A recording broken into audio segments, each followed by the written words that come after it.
올해의 마지막 달 12월 라디오 서울과 함께 편안하고 따뜻하게 마무리하시길 바랍니다. 강혜신의 오늘의 미국.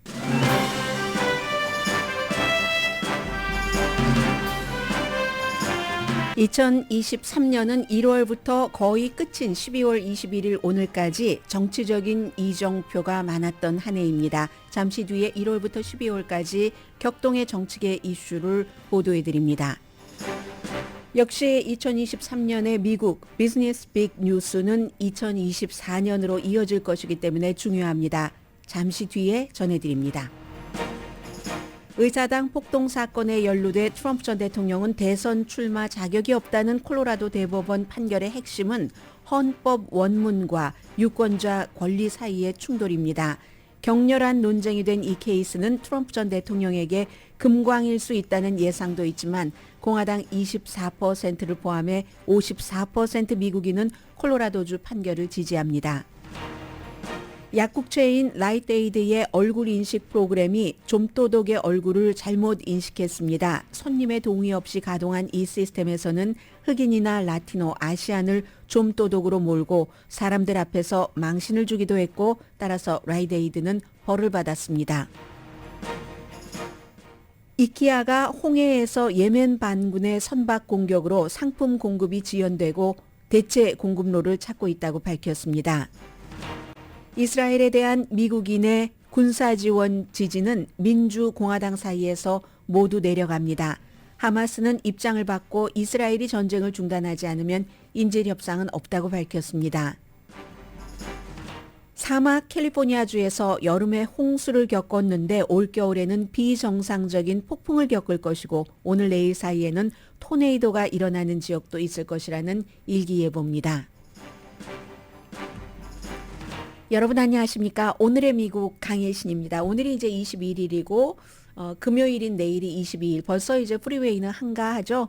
쉬시는 분들 할러데이 계획 세워서 벌써 뭐 어디론가 떠나고 계시는 분들이 많으신 것 같습니다. 프리웨이도 길도 어제 오늘 사이에 뭐 새벽인데도 굉장히 한가해진 것을 느낄 수 있었습니다. 이제 이 정도 되면은 내일 모레 글피 뉴스를 접하시는 분들이 많지 않으실 테고 오늘의 미국에서는 여러분들과 제가 1년 내내 뉴스를 했는데 가장 중요한 정치계에서 중요한 이슈가 무엇이었고 또 경제계는 어땠는가 이건 이제 내년으로 쭉 이어지니까 뭐 연결되는 게 뉴스이기도 하지만 맨 앞에는 그런 점들을 좀 이슈별로 아웃라인, 헤드라인 정도로 정리를 해보겠습니다.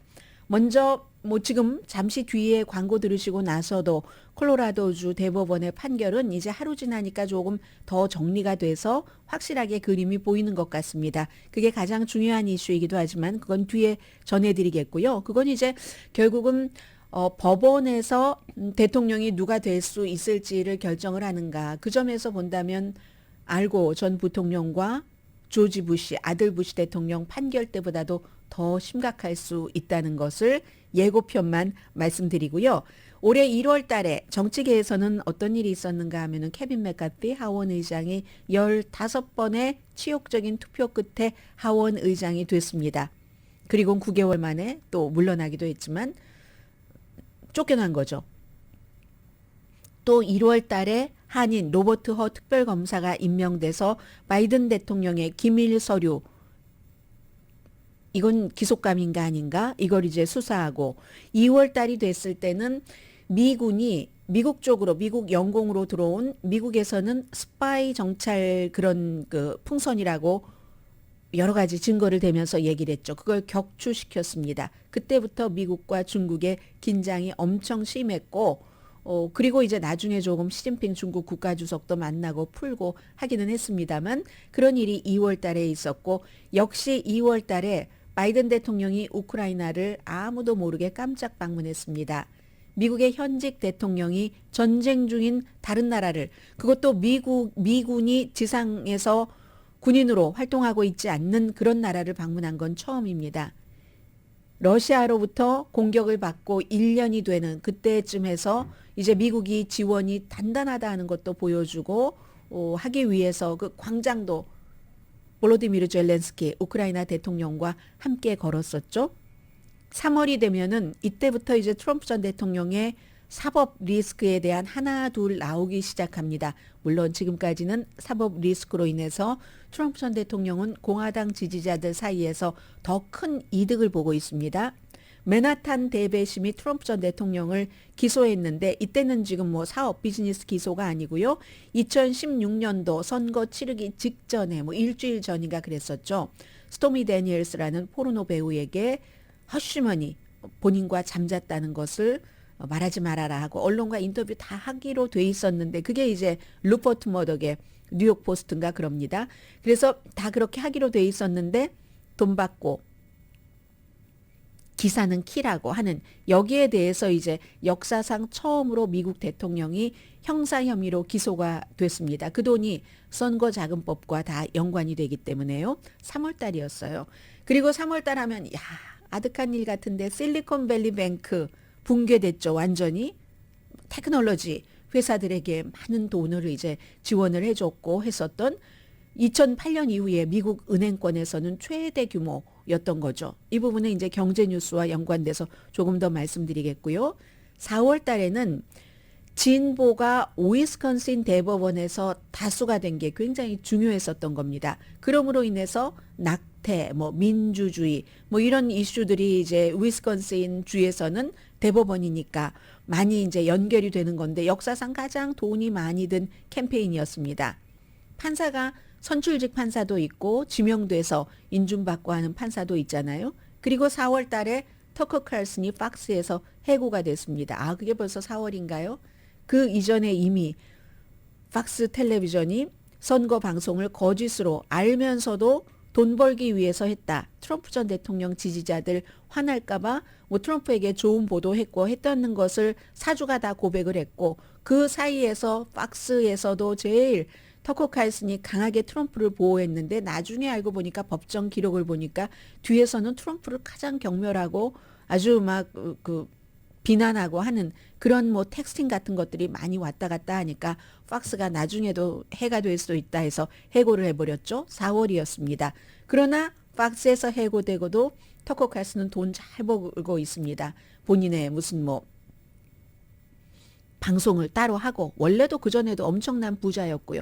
팍스와 터커 칼슨이 함께 돈을 번 거죠. 트럼프를 통해서 장사를 해서 트럼프는 대신 팍스를 통해서 본인의 말을 본인의 무슨 국영방송처럼 팍스가 다 그 역할을 해줬고 팍스는 막 광고 많이 받았고 특히 이제 트럼프를 지지하는 특정인들에게 왜냐하면 팍스의 시청자는 평균 나이가 68세 백인 교육받지 못한 그런 교육을 많이 받지 않은 그런 사람들이기 때문에 겨우 이제 광고 들어오는 게 터커 칼슨 시간에도 그렇게 인기가 있는데도 불구하고 뭐 노인들 기저귀 이런 것들이 많이 들어왔지 큰 돈이 안 들어오는데 트럼프 보고 돈 그러면 이제 열심히 또 그걸 팍스는 해서 돈을 벌고 돈을 벌어서 루퍼트 머덕도 갖고 터커 칼슨도 주고 션 해니티, 로라 잉그램도 주고 해서 돈 벌어놓은 게 워낙 많기 때문에 팍스에서 나와도 개인적으로 방송을 아주 잘하고 있습니다.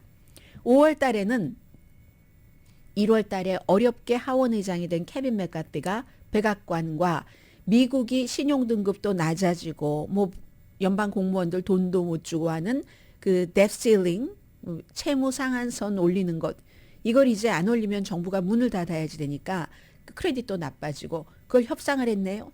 그래서 공화당에서 엄청 비난을 받았죠. 국가 채무 불이행은 피했지만 왜 협상을 하는가 하면서 그리고 5월 달에 론 디센티스가 선거 캠페인을 시작을 했습니다. 그때만 하더라도 찬란했죠. 해서 일론 머스크라는 아주 기회를 잘 보는 사람이 여기 와서 하세요. 지금은 이제 X로 이름이 바뀐 트위터에서 그날 뭐 기술적으로도 엉망진창이었죠. 그러니 5월 달이었는데 지금 이렇게 쓰러진 것 보면 참 짧은 시간에 많은 것이 정치계에선 일어날 수 있다는 것을 알아야지 됩니다. 누구나 다 계속 이제 특히 선거운동하는 사람들이 알아야지 되겠죠. 6월 달에는 잭 스미스 특별검사가 트럼프 전 대통령을 플로리다주에서 기소했습니다. 기밀 서류를 뭐 사람들도 많이 다니고 하는 그런 볼룸 같은 왜냐하면 마랄라고가 파티장이기도 하고 하니까 뭐 화장실에도 두고 여기저기 두고 했었던 기밀 이렇게 딱 써 있는 이런 것들 처음에는 트럼프 전 대통령이 나 그런 거 가져간 적 없어 그러다 나중엔 기밀 아니야 하다가 기밀이 해제됐어 했는데 어쨌든 기소가 됐습니다.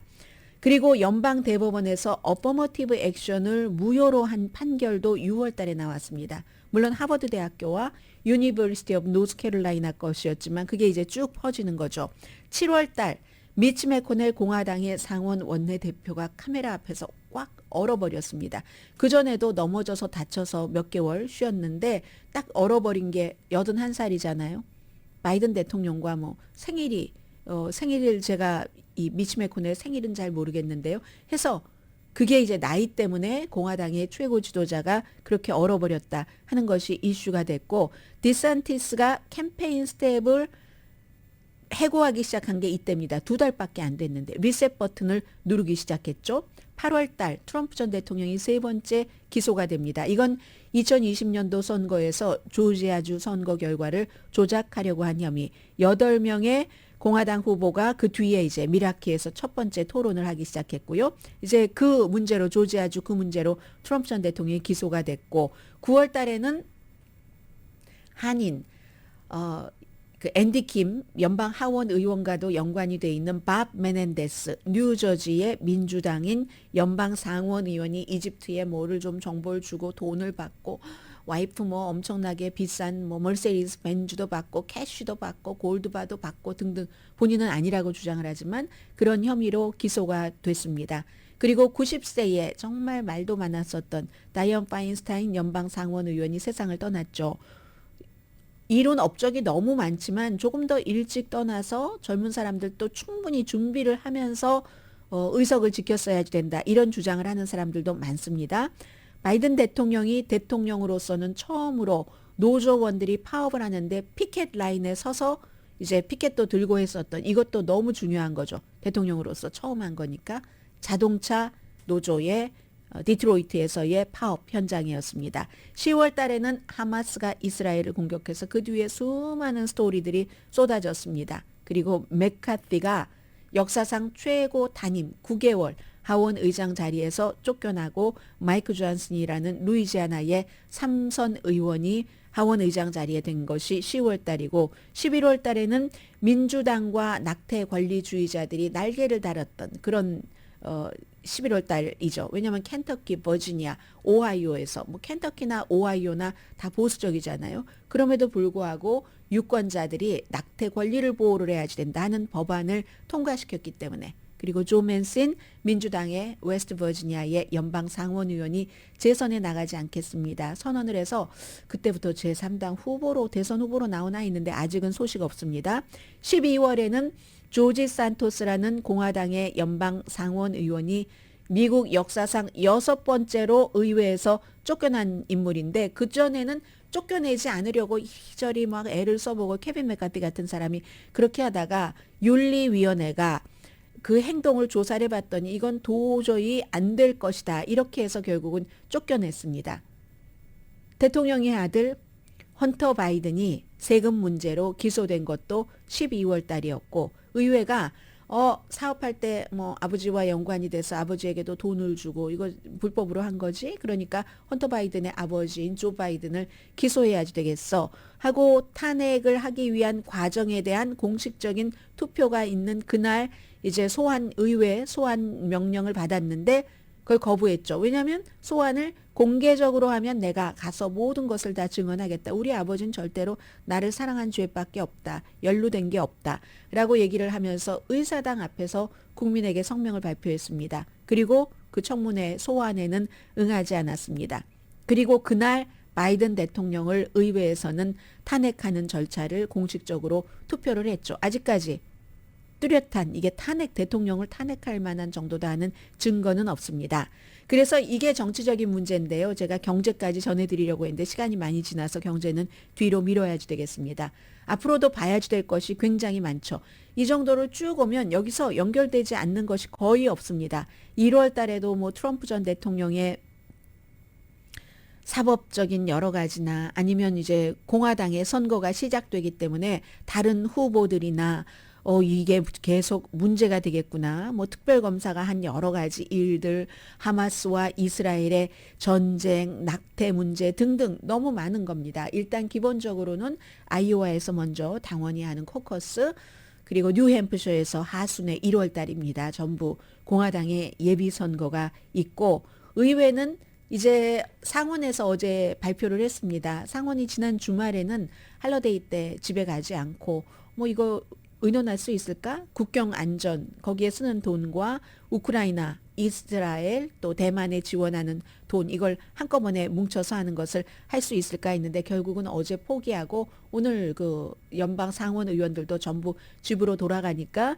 1월 달이 돼야지 그걸 다시 시작한다는 거. 그리고 1월이 되면은 케빈 맥카티가 결국은 공화당의 강성으로부터 백악관과 협조를 했다. 결정적으로는 연방정부의 문을 닫지 않기 위해서 그 문제 때문에 하원의장 자리에서 쫓겨나고 12월 달에 재선에 나가지 않겠습니다. 12월 달까지만 일하겠습니다. 한 거잖아요. 그 문제가 남아있죠. 임시로 마이크 조한슨이라는 하원 의장이 들어와서 임시로 1월 중순까지는 어디에 돈 쓰고 2월 중순까지는 어디에 돈 쓴다 했지만 2월 중순 금방입니다. 그래서 이제 이 쭉 연결되는 이런 정치적으로 굉장한 복잡한 한 해를 걸어왔고, 그게 이제 2022년도에도 더 좀 느슨해지지는 않겠다. 더 빡빡해지면 빡빡해졌지. 이런 것을 예상할 수 있는 2023년 1월부터 12월까지의 정치계 뉴스였습니다.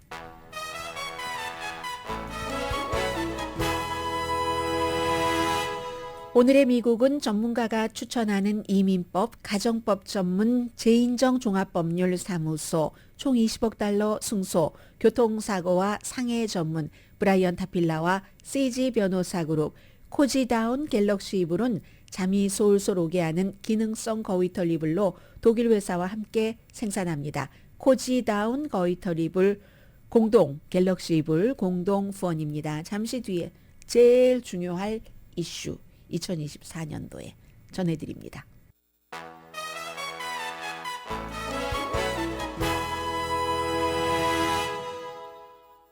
라디오 서울 방송 오늘의 미국 듣고 계십니다.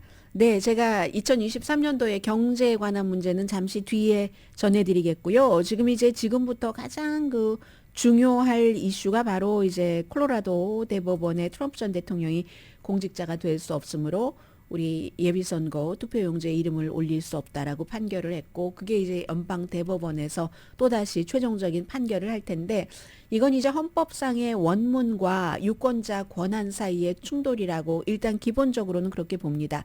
단순하게 수정헌법 14조 3항을 읽으면은 트럼프 전 대통령은 대통령이 될 자격이 없다는 게 이제 상식적으로 이제 전부 생각을 하는 건데, 거기에 이제 유권자의 권리가 들어가면 다르게 해석을 할 수 있다는 겁니다.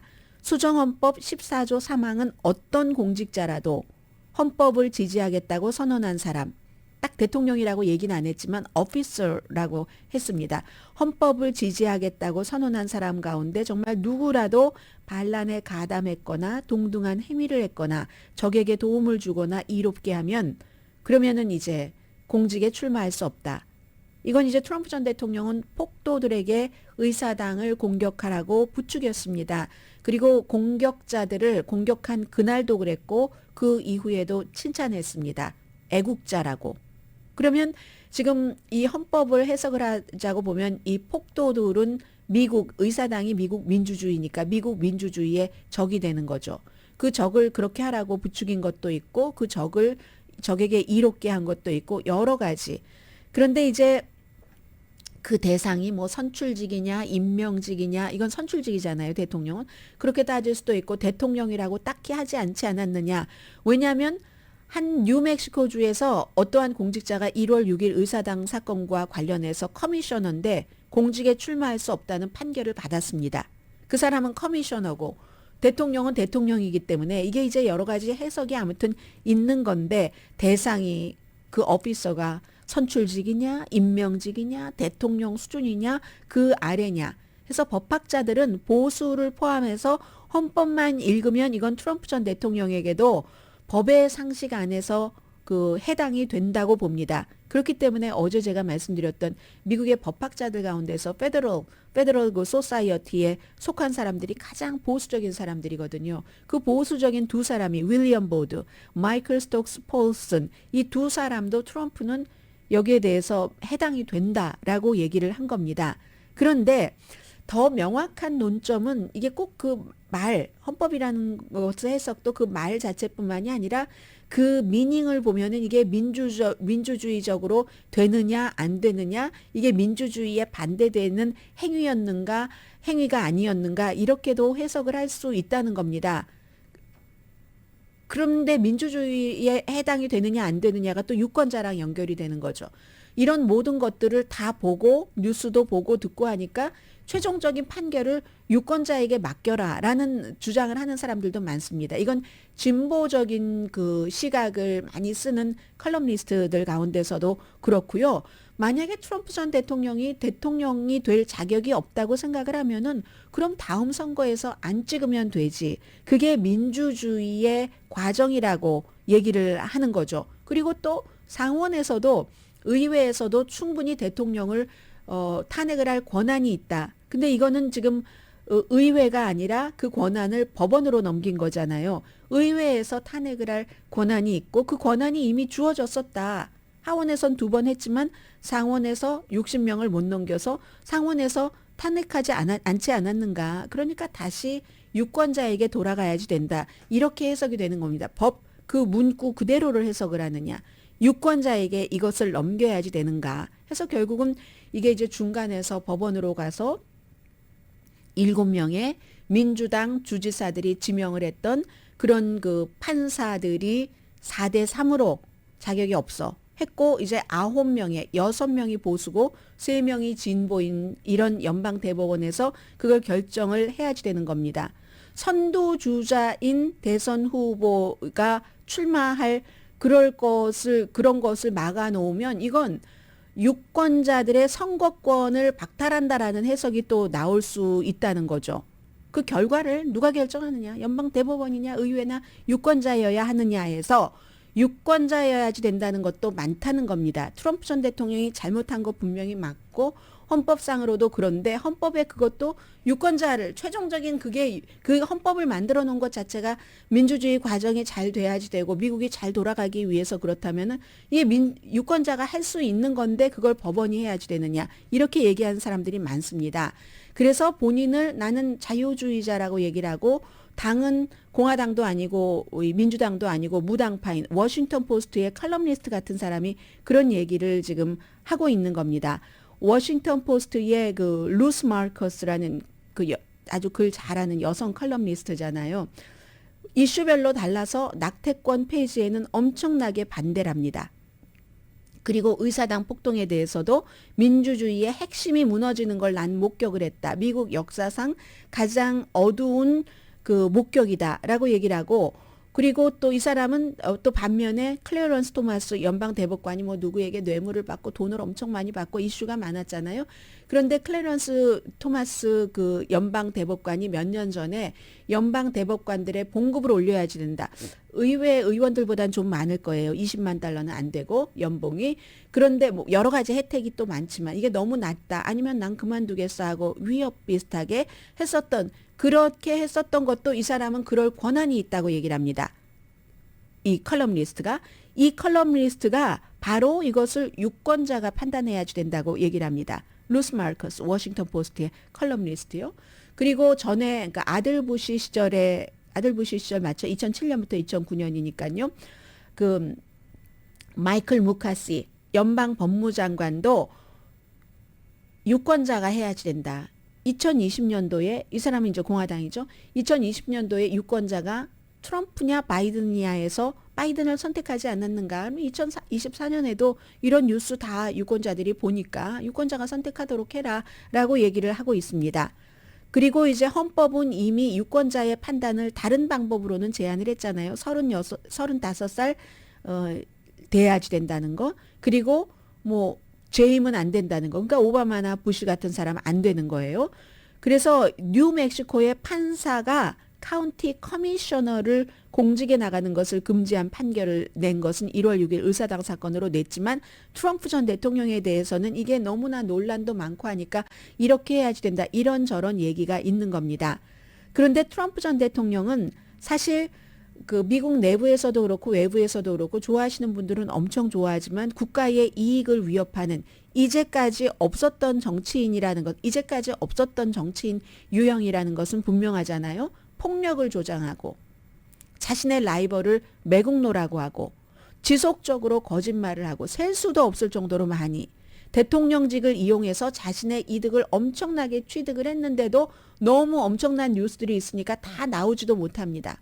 자신뿐만이 아니라 사위 딸 다, 아들 딸 다 엄청난 이득을 취하고 정치적인 라이벌을 내가 대선에서 이기면은 억압하겠다고 아예 공약을 하고 미국 민주주의 기본을 무시하고 이런 점으로 보면은 굉장히 독재적인 인물인 것이 사실입니다. 오늘 뉴욕타임스에는 이런 성향을 보면은 분명히 이 나라를 창건한 사람들은 유권자가 선택을 한다면은 유권자가 만약에 그런데도 불구하고 유권자가 무지할 수 있잖아요.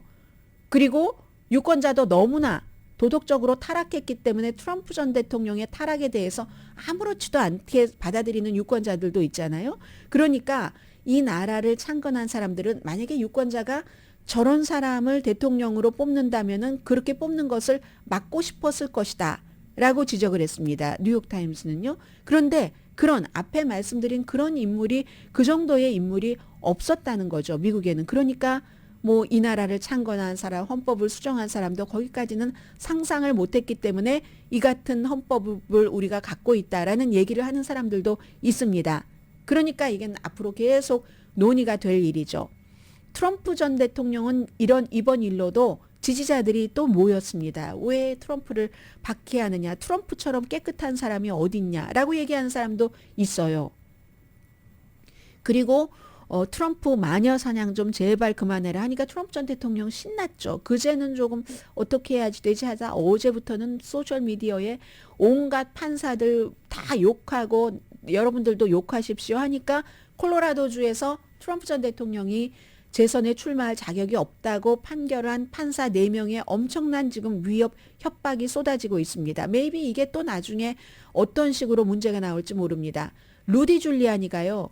조지아주의 선거 요원 엄마하고 딸을 저 사람들이 뭐 여행용 가방에다가 바이든 표를 잔뜩 싣고 와서 테이블 아래서 여행용 가방을 펼쳐서 그걸 트럼프 표와 바꿨어. 그래서 조지아주에서 바이든이 이긴 거야라고 엄청 주장을 했었잖아요. 막 비디오까지 놓고 보여주고 하면서 다 가짜예요. 그래서 1억 4,500만 달러를 판결하라는 그런 그 배심원 판결이 나왔습니다. 그리고 그것도 어제 보니까 당장 돈을 내라 이런 게 나왔거든요. 그러면 수없이 앞에 지도자가 폭력해도 돼. 저 사람들 나를 이렇게 잘못하니까 가서 싸워. 이렇게 얘기를 하니까 판사들이 지금 엄청난 지금 위협을 받고 있고요. 이 콜로라도주에서 이 소송을 한 주체는 책임과 윤리를 추구하는 시민, Citizens for Responsibility and Ethics, 민주당 유권자, 공화당 유권자 다 한꺼번에 포함된 사람을 대표를 했습니다. 여긴 좋아하지만 트럼프 전 대통령은 미국이라는 나라가 나에게 이렇게 하다니 정말 부끄럽다. 미국을 위해서 치욕스러운 날이다. 트럼프에게 이득이 됩니다. 돈 좀 기부해 주세요. 저 선거 아니 저 뭐죠? 그 자금으로 그 재판 자금으로 써야지 됩니다. 변호 비용으로. 엄청나게 지금 돈이 몰리고 있거든요. 바이든 대통령은 반란을 지지한 것은 명백하지만 자명하다라는 그 말하는 게 더 낫겠네요. self-evident라고 얘기를 했습니다. 비디오니 뭐니 다 있잖아요. 가서 싸워라 하는. 그렇지만 뭐 그 여부는 법원에 달렸다. 더 이상은 노 코멘트라고 얘기를 하고 지금 이게 콜로라도주는 리버럴이니까 아무 상관이 없겠지만 어차피 트럼프가 질 것이니까 16개 주에서 펜딩이 돼 있고 특히 중요한 건 격전지인 미시건주입니다. 미시건주에서도 또 연방 대법원의 판결이 어떠느냐에 따라서 거기서 아예 또다시 이제 지금 미시건주에서도 트럼프 전 대통령이 이기는 걸로 나오잖아요. 지난번엔 바이든이 이겼는데 그런 것들이 이제 중요하게 된 겁니다. 그래서 제가 이제 쭉 이런 내용을 보면서 다시 생각을 하게 됩니다. 미국의 리더는 엘리트여야지 된다. 이 말을 제가 처음으로 몇십 년 전에 들었을 때는 조금 고가왔거든요. 그 공화당이고 보수에서 근데 요즘 엄청 미워하죠. 트럼프 시대에 트럼프를 많이 비판을 했다 해서 뉴욕타임스의 컬럼니스트 데이빗 브룩스 씨가 한 얘기거든요. 미국의 대통령은 엘리트여야지 된다. 고가왔는데요. 그걸 그 사람들이 자신의 위치도 있고 컬럼니스트로서 여러 가지 문제가 될 만한 소지도 있고 하니까 뭉뚱그려서 좀 온건하게 표현을 한 겁니다. 이때의 엘리트라는 것은 그럼 귀족 가문, 무슨 부시 가문, 무슨 클린턴 가문 이런 데서 태어난 뭐 아이빌리그를 졸업한 엘리트 이런 걸 얘기를 한 게 아니라는 거를 제가 요즘에 트럼프 시대에 깨닫고 있습니다. 이때의 엘리트라고 하는 것은 교육을 어느 정도 받고 상식이 있고 교양이 있어서 국민들에게 폭력을 조장하지 않고 의사당에 쳐들어가라 이렇게 얘기를 하지 않고 그 적어도 그러지 않는 어느 정도 조금 손해를 본다 할지라도 maybe 그 부분에 있어서는 알고가 엘리트일지도 모르죠. 본인이 억울한 면이 있지만 그래 나라가 더 이상 분열되면 안 되니까 손개표 여기서 중단하지라고 알고가 인정을 했잖아요. 불과 500 몇십 표 차이로 졌으니까 다른 데서는 표 많이 받은 주도 엄청 많습니다. 미국이 선거인단으로 계산을 하니까 그 같은 엘리트를 얘기를 한 거구나. 아무나가 대통령이 되고 높은 자리에 있으면 정말로 막 그냥 사악함이 다 나와버리고 그 사악함을 아름다움이라고 얘기하잖아요. 용기 있음이라고 하고. 그렇기 때문에 이때의 엘리트라고 하는 것은 최소한의 인간적인 매너를 갖춘 것. 매너를 갖춰서 위선이 아니라 그래서 인간이 프로에 치면 위험하고 사악해지는 면이 너무 많으니까 그걸 좀 이렇게 눌러줄 수 있는 엘리트를 말한 거구나. 제가 요즘에 그걸 깨닫고 있다니까는요. 아무튼 그리고 여론은 판사들은 위협을 받고 있지만 54%는 판결을 지지합니다. 공화당의 24%도 포함이 해서요. 그리고 54% 콜로라도주의 판결을 지지하는 사람 가운데 38%는 강하게 지지합니다. 그러나 콜로라도주의 판결을 강하게나 아니면 반대하는 사람 35%입니다. 그러니까 한 20% 정도 이 판결을 지지한다 하는 게 많은 거고요. 이건 미국의 여론조사가 아닙니다. YouGov, 영국의 아주 좀 공평하다고 평가를 받는 여론조사. 그리고 샘플도 많네요. 3,492명을 대상으로 여론조사를 했고 여기서 미국의 지도자는 적어도 양식과 상식과 매너를 갖춘 점잖은 엘리트여야지 된다 하는 그게 자꾸 생각나는 게 미국이 지금 브라질만 못하다니까요. 브라질에 볼소나로가 트럼프 전 대통령과 똑같이 했었잖아요. 거의 비슷하게. 리틀 트럼프라는 얘기를 들었을 정도로 선거에서 떨어졌잖아요. 브라질은 이 사람 다시는 공직에 출마하지 못하도록 조치를 취했습니다. 이게 미국과 브라질의 차이이고요. 그리고 그런데 42%의 아이오와주의 코커스 멤버 공화당이죠. 트럼프에게 트럼프가 이민자들이 독을 뿌려 이민자가 이 나라를 디스트로이해 이렇게 말한 뒤에 그 말 때문에 트럼프 전 대통령을 더 지지하겠다. 이런 여론조사 결과도 나왔습니다. 아무튼 대단합니다. 잠시 뒤에 경제 뉴스 전합니다.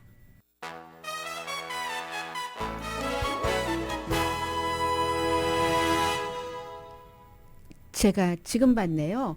어떤 분께서 미국의 그 대통령의 나이를 제한하는 법이 없는가요? 35살 미만은 안 됩니다. 35살은 돼야지 됩니다. 그 말씀 답됐죠? 자, 그리고 경제 뉴스를 조금 전해드리겠는데 앞에 말씀드리려고 했었던 올해의 아주 중요한 경제 이슈부터 좀 정리를 해보겠습니다. 5가지 정도인데요. 이건 이제 악시오스에서 정리를 한 겁니다. 우선 첫 번째 소프트 랜딩. 그렇게 미국 경제 어려워질 것이다 했는데 분석가들과 전문가들이 소비도 슬로우할 것으로 예상을 했고 했는데 아주 굉장히 좀 탄력이 있었고 이게 2024년까지 조금은 소비가 좀 둔화되겠지만 그래도 성장 위축은 아니다 하는 거고요. 이게 이제 연방준비제도가 11번 이자율 인상한 것에 영향력이 있었다라는 것이고 두 번째는 두 명의 쌤입니다. 한 명은 오픈 AI의 CEO 샘 알트먼, 두 번째는 FTX라는 암호화폐 거래소의 샘 뱅크먼 프리드. 두 사람은 전혀 다른 길을 갔죠. 샘 알트먼은 오픈 AI가 여러분들 쓰고 계시는 챗GPT를 만든 지 1년이 됐는데 거기서 이 사람이 너무 이윤만 추구한다 하면서 이 사회에서 안전을 더 신경 써야지 하고 쫓겨났더니 하루아침에 이 오픈 AI를 지원을 하는 마이크로소프트도 좀 이상한 눈으로 보면서 그래 우리가 받을게. 직원들도 워낙에 직원들 대우를 잘해줬거든요. 우리 다 그럼 마이크로소프트로 따라갈까 하니까 결국은 이사진들을 쫓겨내고 그 자리에 다시 올라갔습니다. 또 이제 그 뱅크먼 프리드라는 암호화폐 거래소를 만든 아주 그 젊은 청년이었죠. 뉴욕의 연방법원에서 미국 역사상 가장 큰 재정 사기에 대해서 유죄 판결을 받고 지금 감옥살이를 하고 있잖아요. 그러니까 두 개의 스토리는 업계 방향의 중요한 두 가지를 말해줍니다. 하나는 비전, 지금 상업적으로도 좀 우리가 추구를 해야지 성공을 할 수가 있어 하는 그 오픈 AI의 CEO. 그리고 두 번째는 이제 그 캐릭터, CEO의 캐릭터 때문에 샘 뱅크먼 프리드는 막 돈 많이 모아서 이 돈을 저쪽에 다른 회사에다 쓰고 호사스러운 생활을 하고 있잖아요. 그래서 비전과 몇몇 사람, 소수의 캐릭터에 굉장히 많은 것이 달려 있다는 것. 그리고 경제계에서 세 번째는 누가 세계를 이끌지? You know 하면서 악시오스는 girl이라고 했습니다. man 아니고 woman. 워먼 중에서도 비욘세가 르네상스 월드 투어를 10월에 끝냈는데 거의 60번 쇼를 해서 5억 7천만 달러 판매 수익, 티켓 판매. 테일러 스위프트 경제 파워, 투어와 영화, 유권자 등록까지 했잖아요. 나중에는 뭐 NFL 경기 보러 가서 막 하니까 그때 물건 엄청 팔렸다고 하던데요. 캔사스 시티 칩스에.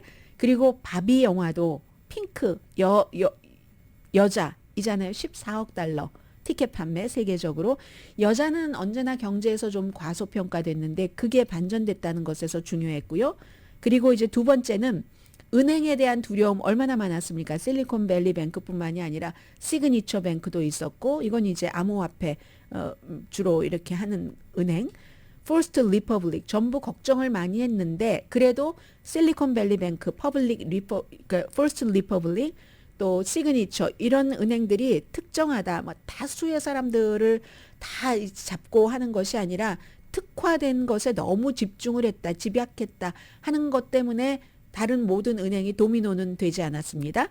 그리고 첫 번째 경제계에서 제일 중요한 뉴스는 노조, 열차, 헐리우드, 뭐 스타벅스 같은데 아마존, 자동차 노조의 파업은 3사가 처음으로 했다는 게 역사상 중요했고요. 그 밖에 뭐 헐리우드, 호텔 안 한 게 없잖아요. 팬데믹으로 노동력이 굉장히 귀해지니까 이제 그 고용주가 아니라 고용인들이 파업을 했고 여러 가지 파업할 때는 뭐 요구하는 것은 비슷하고요. 게다가 대고 헐리우드에서는 이게 이제 새로운 시대에 맞춰서 인공지능이 나 배우, 나 작가를 많이 가능하면 대체할 수 없도록 이런 것을 많이 요구를 했었고 어느 정도 이뤘습니다. 하나 못 이룬 것은 원격 근무.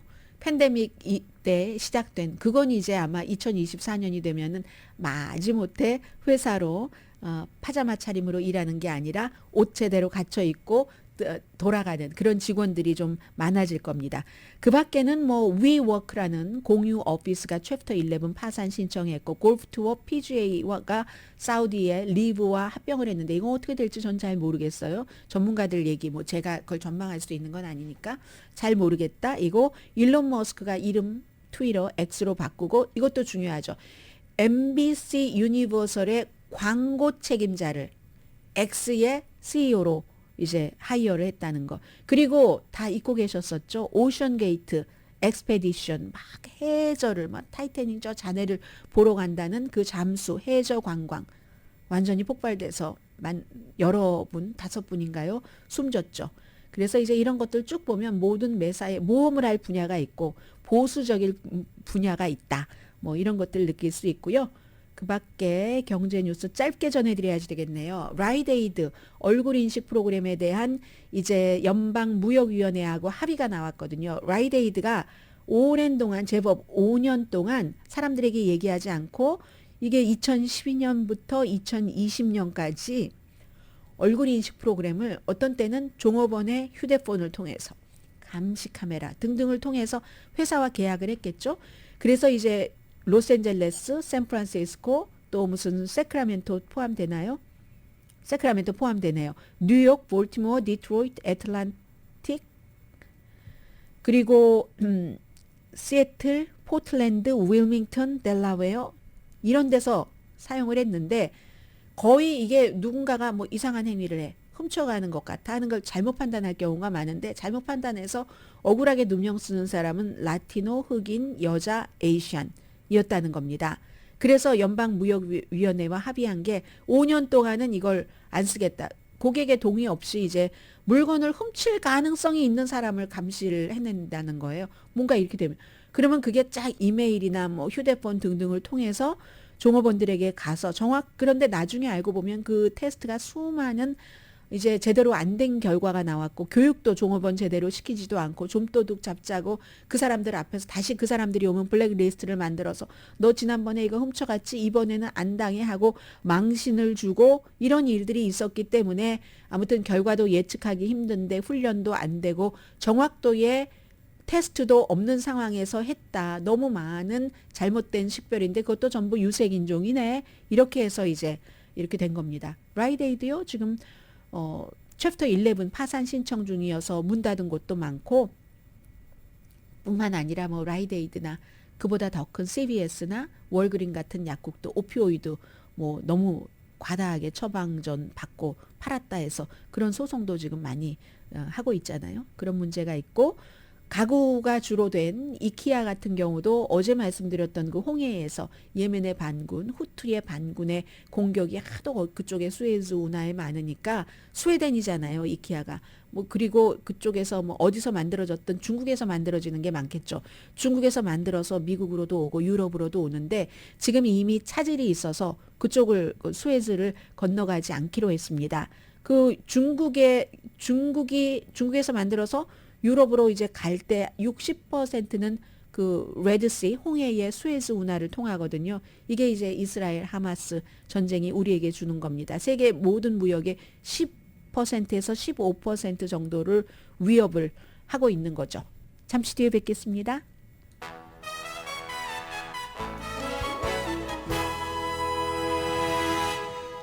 라디오 서울 방송 오늘의 미국 듣고 계십니다. 좀 전에 방송한 것 가운데 가장 중요한 걸 뺐어요. 이케아가 그래서 홍해 수에즈 운하를 이제 우회하기 때문에 배송이 늦어질 수도 있고 상품도 제한될 수 있다. 그걸 말씀드리려고 말씀드렸는데 딱 그 알맹이만 뺐어요, 제가.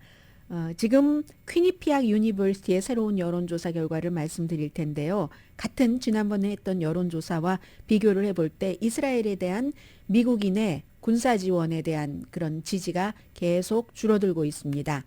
45% 이스라엘에 대해서 추가로 군사 지원하는 것을 지지했고 54%가 11월 달에는 지지한다고 했거든요. 지금 12월 다 가지 않았는데 한 달 사이에 한 10% 정도가 떨어진 겁니다.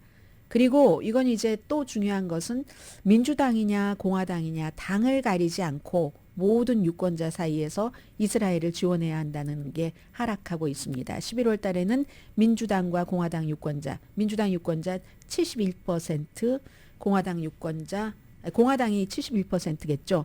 그리고 민주당이 45%가 찬성을 했고 12월 달에는 공화당 유권자는 65%, 민주당 유권자는 36%만 지금 지지를 하고 있습니다. 12월 14일부터 18일까지 1647명을 대상으로 여론조사를 했고요. 오차 범위는 2.4%포인트입니다. 자, 이게 이렇게 됐고요. 그리고 나서는 지금 이스라엘에서는 어제 하마스와 우리 그게?